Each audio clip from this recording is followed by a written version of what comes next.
اوپر سے بھی گرے گا نا تو ابدالوں میں چھاپ لیتے ہیں، کوئی زخم ہو نہیں ہے، توڑنے نہیں دیتے، ان کی اللہ حفاظت کرتا ہے۔ 40 ابدال یعنی پوری دنیا کو سنبھال رہے ہیں، 40 ہیں۔ بہرحال میرے دوستوں، ان کا موضوع آپ تو معصوم ہے، اتنی عبادت کیوں کر رہے ہیں؟ روتے ہیں؟ فرمایا کہ آپ اللہ کا شکر گزار بندہ نہ بنو۔ یہ شکر ایسی چیز ہے جو اللہ تبارک و تعالیٰ اس میں ولایت کا دوگنا کر دیتا ہے، تگنا کر دیتا ہے، بڑھا دیتا ہے۔ ان شکر تم لازیدنکم، قرآن ہے، اگر تم شکر کرو گے میں اور تمہیں بڑھا دوں گا، اور اگر انکار کرو گے فإن عذابی لشدید، اگر ناشکری کرو گے تو پھر میرا عذاب سخت ہے، اگر میں چاہوں گا تو جتنا دیا ہے کھینچ بھی سکتا ہوں۔ وَتُعِزُّ مَن تَشَاءُ وَتُذِلُّ مَن تَشَاءُ، اگر حکومت دیتا ہے تو ذلیل بھی کرتا ہے۔ بہرحال میرے دوستوں، حضرت سیدہ فاطمہ الزہرا رضی اللہ تعالیٰ عنہا کو دیکھیں، سردیوں کی راتیں، ہم تو سردیوں سے رضائی اٹھتے نہیں، 20 بچوں کو سلا کر اللہ کے راہ میں کھڑی ہو جاتی۔ ابھی آپ کی ایک رکعت پوری نہیں ہوتی تو بلال کہتا اللہ اکبر اللہ، رو کر کہتے مولا کبھی تو رات کو لمبا کر، تو فاطمہ دل کھول کر تیری عبادت تو کرے۔ دوستو ہم کس مقام پر پہنچے دربے پر ہیں؟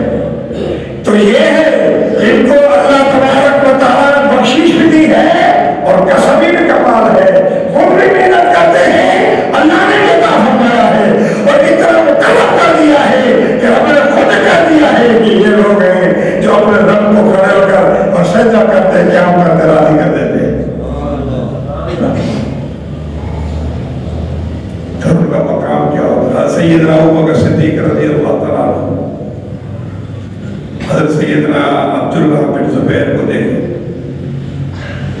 یہ جب کھڑے ہوتے تھے نماز میں ایسا لگتا تھا جیسے لکڑی کڑی ہوئی، ہم تو ایک مچھر مار رہے ہوتے ہیں، ادھر دیکھ رہے ہیں ادھر دیکھ رہے ہیں، کبھی اسی ٹانگ پہ زور تو کبھی اسی ٹانگ پہ زور، اگر مچھر کا ٹانگ اٹھا لیتے ہیں، یہ نمازیں بنا کے۔ مگر سیدنا صدیق اکبر رضی اللہ عنہ اور زبیر رضی اللہ تعالیٰ عنہ کے زمانے آتا ہے زمانے میں کہ جب آپ کھڑے آتے تھے تو ہلنا چھوڑے، سانس پتہ نہیں لیتے تھے نہیں لیتے تھے، ایسے لگتا تھا لکڑی کڑی ہوئی ہے۔ گھر والے ایک بار کیا ہوا، آپ عبادت کر رہے ہیں زبیر رضی اللہ عنہ، چھت سے سلام گرا، اس وقت کی چھتیں تھی نا، ہماری چھتیں تو نہیں تھی نا، وہ تو بارش پڑتی تھی ٹپکتی تھی پورا گھر کھل جاتا تھا، تو گھر کے چھت سے سانپ گرا، بچہ سویا ہوا تھا اس کو نپٹ گیا۔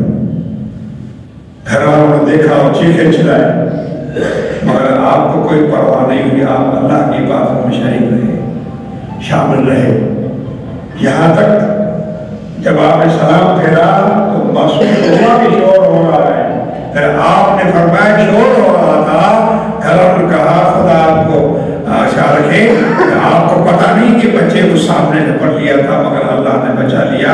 بہرحال آپ نے اللہ تعالیٰ کا شکر بجا لایا۔ یہ وہ لوگ ہیں جب عبادت میں کھڑے ہوتے تھے تو دنیا کو معافیات لا تعلق ہو جاتے تھے اور اللہ تبارک و تعالیٰ اتنا قرب عطا کر دیتے تھے۔ حضرت غوث العالم رحمت اللہ تعالیٰ جنگل و بیابان میں چلے جاتے تھے، اور ایسے بھی لوگ ہیں جو عشاء کے وضو کے ساتھ فجر کی نماز پڑھتے تھے، ایسے لوگ بھی ہیں، شبلی جیسے، غزالی جیسے، آپ کے بھائی حامد غزالی جیسے، یہ بہت بڑے بزرگ گزرے ہیں، ان کی زندگی ایسے گزر گئی اور اللہ نے مقام میں بڑھا دیا۔ دوستو یہ حضرات گرامی جن کو اللہ تبارک و تعالیٰ نے وہبی بھی بخشا بھی اور بخشنے کے ساتھ اللہ کو جذبہ دیا، قسمی بھی محنت کر لیتے، ولایت قسمی بھی ہے اور وہبی بھی ہے، غوث اعظم کو وہبی بھی ہے، قسمی تو آپ کا جذبہ ہے۔ تو میرے آقا نامدار صلی اللہ علیہ وسلم بھی ایسے کھڑے ہوتے تھے تو قرآن کا بات ہے یعنی یا ایھا المزمل قم اللیل الا قلیلا اب انقص منہ قلیلا۔ تو اللہ تبارک و تعالیٰ خود گواہی دی، میرے محبوب آپ کھڑے ہو جاتے ہیں، راتیں گزر جاتی ہے، کبھی کبھی آپ تھوڑا سا حصہ رات کا یا تھوڑا سا آدھا حصہ یہ آپ آرام کر لیا کریں. مگر اللہ تبارک و تعالیٰ کی محبت اور عشق اتنا تھا کہ جب رات ہوتی تھی انتظار کرتے تھے، حضور کھڑے ہوتے تھے. اور آج بھی اولیاء کرام صرف رات کا انتظار کرتے ہیں. جب رات ہوتی ہے لوگ سو جاتے ہیں اور انہیں اندھیرے میں اللہ تبارک و تعالیٰ کی محبت کا چکھا پڑتے ہیں، مزہ مانتے ہیں. تو دوستو اس میں جو مقام کیا ملتا ہے، نبی کا مقام بہت اعلیٰ ہے. مگر آپ کو میں ایک حدیث سنا دیتا ہوں. حدیث قدسی ہے. حدیث قدسی وہ ہوتی ہے جو حکم اللہ کا ہوتا ہے اور الفاظ نبی کے ہوتے ہیں، وہ حدیث قدسی کہلاتی ہے. روایت مصطفیٰ کی ہوتی ہے، حکم اللہ تعالیٰ کا ہوتا ہے. اور ایک حدیث نبوی ہے جو حضور خود فرمائے اور صحابی روایت کرے. یہ فرق ہے. مگر محمد بن عربی نے فرمایا ہے کہ حدیث قدسی کا انکار کرنے سے بندہ کافر نہیں ہوتا، قرآن سے کافر ہوتا ہے. کہ وہ بھی فرمانے لائی ہے. فرمان اللہ کا ہوتا ہے، الفاظ مصطفیٰ کے ہوتے ہیں. اور ایک ہوتا ہے الفاظ مصطفیٰ کی روایت صحابی کرتا ہے. مگر ان کے انکار کرنے سے بندہ کافر ہو جاتا ہے. جو حدیث بیان کی جاتی ہے ان کے عمل نہ کرنے سے گمراہ ضرور ہوتا ہے، مگر انکار کرنے سے بندہ اسلام سے خارج ہو جاتا ہے. یہ بات یاد رکھیں. حدیث بھی کبھی کبھی اپنا جوڑ کر دیتی ہے، انسان کو خارج کر دیتی ہے. تو حدیث کا مدار بھی نہ کیا کریں. حدیث مصطفیٰ ہو یا حدیث قدسی ہو، کسی کا بھی مذاق نہیں کیا کریں. قرآن کریم سے تو چھوڑا سا شک کرنا بھی کفر ہے، وہاں سے انکار کرنا بھی کفر ہے. یاد رکھیں. تو دوستو حدیث قدسی ہے جو مصطفیٰ کریم علیہ السلام سے روایت ہے.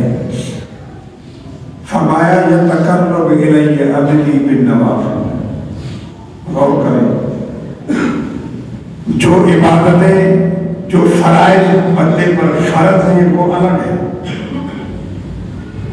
یہ نفل ہے. یتقرب الی عبدی بالنوافل. نوافل کے ذریعے بندہ قریب ہوتا ہے. اور نوافل کی معنی ہے زیادہ عبادت کرنا، زیادتی کرنا. جو سمجھے کہ ایک کارخانے کا مالک ہو، اگر یہ اوور ٹائم ہے، کارخانے کا مالک ہو، مزدور وہی پسند ہوتا ہے جو اوور ٹائم کرتا ہے. تو اللہ تبارک و تعالیٰ کوئی بندہ وہ محفوظ ہوتا ہے اور وہ محبوب ہوتا ہے جو اوور ٹائم کرتا ہے. فرائض کے علاوہ نوافل بھی پڑھتا ہے، اللہ تعالیٰ کو یاد بھی کرتا ہے، گوشت نشینی بھی کرتا ہے. تو پھر اللہ تبارک و تعالیٰ بندہ مقرب ہو جاتا ہے، ان کا مقام بہت اعلیٰ ہو جاتا ہے کہ یتقرب الی عبدی بالنوافل. اللہ نے فرمایا کہ بندہ مجھے نوافل کے ذریعے قریب ہو جاتا ہے. کتنا قریب ہو جاتا ہے. کنت بصرہ الذی یبصر بہ.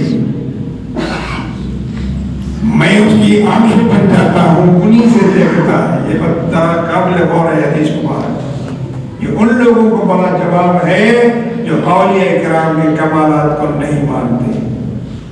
حضور کا مقام تو اعلیٰ ہے، اس کی بات نہیں کر رہا میں. مگر میں اولیاء کرام نوافل، حضور نے بھی نوافل پڑھے. تہجد حضور پڑھا ہے، حضور پر تہجد فرض تھا.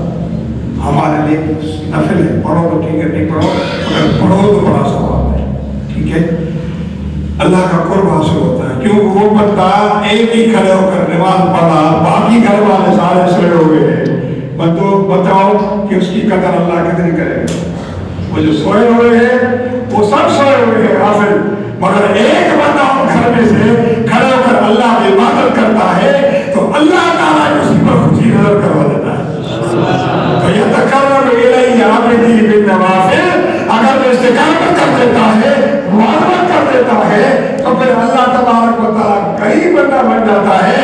اتنا قریب ہوتا ہے تو کنت بصرہ الذی یبصر بہ. ان کی آنکھیں بن جاتا ہے، ان کی آنکھوں سے دیکھتا ہے. اتنا بڑا مقام. اگر اللہ تعالیٰ کو اتنا قرب عطا کرے جو اللہ ان کی آنکھیں بن جائے اور انہی آنکھوں سے دیکھتا ہے، بتاؤ اس بندے کا مقام کیا ہوگا؟ پوری دنیا کو دیکھے گا یا نہیں دیکھے؟ جیسے غوث اعظم نے فرمایا ہے نا، نظرت الی بلاد اللہ جمعا خردرت علی حکم اتصال، یہ غوث اعظم نے خطبے میں کہا ہے، فرمایا میں پوری دنیا کے شہروں کو ایسے دیکھتا ہوں جیسے ہتھیلی پہ سرسوں کے دانے کو دیکھتا ہوں۔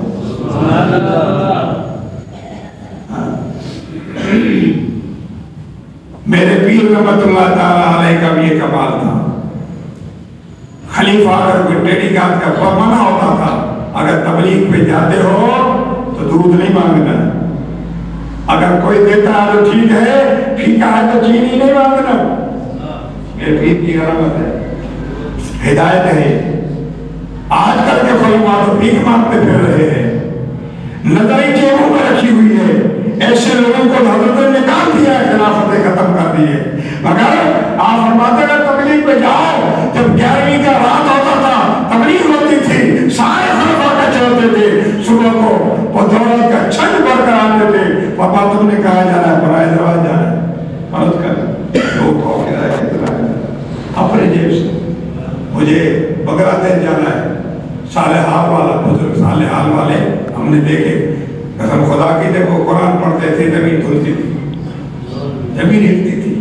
حافظ محمد صالح حال والے حضرت پیر بٹھا کے مجھے ہم نے دیکھے، جب قرآن پڑھتے صرف رحمان سورت پڑھتے تھے، سائن کو بڑی پسند ہے، سائن ہوتے رہتے تھے، وہ پڑھتے رہتے تھے، مگر ہم چھوٹے تھے، سمجھدار تھے، پڑھتے تھے، مگر جب وہ پڑھتا تھا ایسے لگتا تھا زمین دھل رہی ہے۔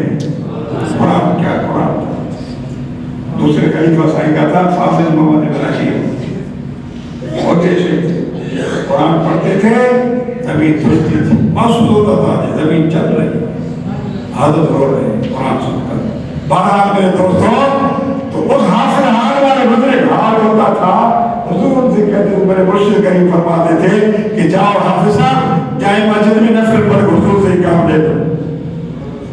براہ راست حضور سے رابطہ ہوتا تھا۔ خلیفہ بھائی حافظ صاحب، جب وہ خلیفوں کا مقام یہ ہے تو پیر کا مقام کیا ہوگا؟ آپ خلیفہ جاؤ مسجد میں نفل پڑھ کے حضرت سے یہ سوال کرو، جواب دے دو، حضور کیا فرماتے ہیں؟ کیا خود نہیں کر سکتے؟ خلیفے سے کہہ رہے ہیں۔ خلیفہ جاتا تھا حافظ صاحب نفل پڑھ کے دعا کرتا تھا، جو حضور سے ملتا تھا بتا دیتے تھے۔ میرے دوستوں، یہ حافظ صالح محمد صالح حال والے اس کو کہتے حال والے، ہر وقت اور ہر وقت حضور کی حاضری میں رہتے تھے، ہر وقت، اس لیے کہتے تھے حال والا حال ہوتا تھا، ہر وقت حضور کی حاضری میں پہنچ جاتے تھے۔ بہرحال بات بڑی لمبی ہے، میرے پیر کا مقام بھی بہت اعلیٰ ہے۔ بہرحال میرے دوستوں، اللہ تبارک و تعالیٰ کے حضور میں جو لوگ عبادت کرتے ہیں اللہ تعالیٰ کے مقرر بن جاتے ہیں۔ بہرحال ٹائم پورا ہو گیا ہے، انشاءاللہ اس حدیث کو اگلے جمعے کو چلائیں گے کہ دیکھو کہ اللہ کا مقرر بندہ بنتا ہے، جو اوور ٹائم کرتا ہے وہ اللہ کو کتنا پیارا ہوتا ہے، اور اللہ تعالیٰ کو کتنے عجائب و غرائبات عطا فرما دیتے ہیں۔ نبی کا مقام تو آ رہا ہے، جو غلاموں کو یہ مقام حاصل ہے تو مصطفیٰ کریم کے تو گمانی نہیں ہے۔ اللہ سے دعا ہے اللہ ہمیں آپ سب کو اپنے محبوبیت کا درجہ عطا فرمائے، اور اللہ کے جو محبوب بندے ہیں ان کے ادب و احترام کی توفیق عطا فرمائے، بلکہ ان سے ہم نشینی عطا فرمائے، اپنی کچہری عطا فرمائے، کیونکہ ان کی کچہری ایک حصے کرنے کی بھی 100 سال کی عبادت سے زیادہ افضل ہے، اتنا ان کا مقام ہے۔ اللہ سے دعا ہے اللہ ہمیں توفیق عطا فرمائے۔